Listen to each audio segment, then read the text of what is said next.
Nah, seperti yang kalian tahu, proyek pembangunan ibu kota negara baru Nusantara di Kalimantan Timur kini telah mulai digarap, bos. Material-material pembangunan pun kabarnya sudah mulai berdatangan. Namun tahukah kalian kabarnya bahwa kini Jepang akan mulai mengawasi pembangunan ibu kota baru Nusantara Indonesia. Nah, Indonesia yang garap proyek kok jadi Jepang yang ngawasi nih, bos. Ada apa nih? Jadi admin kutip dari banyak sumber berita berikut, ternyata Kementerian Pekerjaan Umum dan Perumahan Rakyat atau PUPR lah yang telah menggandeng konsultan dari Japan International Cooperation Agency atau JICA untuk mengawasi pembangunan ibu kota Nusantara Indonesia.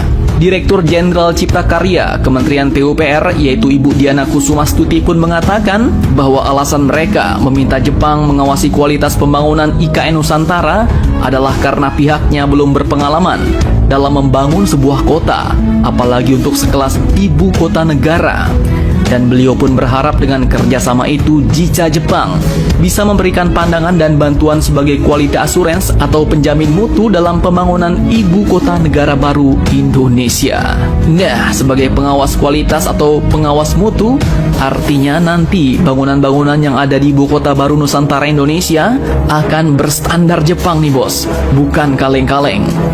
Kemudian dalam rencananya mengawasi pembangunan ibu kota negara baru Indonesia, Japan International Cooperation Agency ini pun menyatakan bahwa ada 4 tantangan dalam membangun ibu kota baru Indonesia.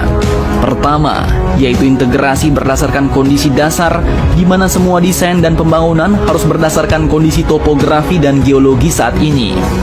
Kemudian land grading dan semua rencana infrastruktur harus merujuk ke rencana drainase untuk mencegah bencana banjir.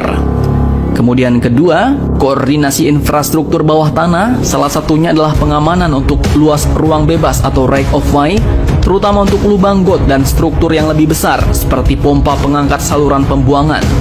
Ketiga, ruang untuk menjamin aksesibilitas perluasan di masa depan.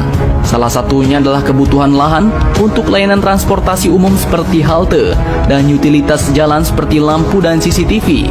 Kemudian keempat adalah jaminan mutu konstruksi bangunan itu sendiri, bos. Nah, perlu kalian ketahui, pemerintah saat ini pun telah memulai pembangunan IKN yang terbagi dalam 3 tahap hingga tahun 2045 mendatang. Tahap pertama yaitu mulai dari tahun 2022 hingga 2024 adalah pembangunan infrastruktur inti antara lain Istana Presiden, Istana Wakil Presiden, Gedung MPR DPR, kantor-kantor pemerintahan, markas TNI Polri, serta perumahan. Sedangkan pembangunan IKN tahap 2 akan dilakukan pada tahun 2025 hingga 2035 dan tahap ketiga masuk pada tahun 2035 sampai 2045 mendatang, bos. Nah loh, 2045 artinya tepat 1 abad alias 100 tahun Indonesia merdeka. Dan semoga pada saat itu, sesuai dengan misi pemindahan ibu kota baru, pemerataan penduduk dan ekonomi yang saat ini terpusat di Pulau Jawa sudah dapat merantau di seluruh Indonesia, bos. Amin. Jadi, bagaimana menurut kalian tentang Jepang yang akan mengawasi kualitas pembangunan ibu kota negara baru Indonesia? Silahkan kalian cocor-bacor di kolom komentar, bos.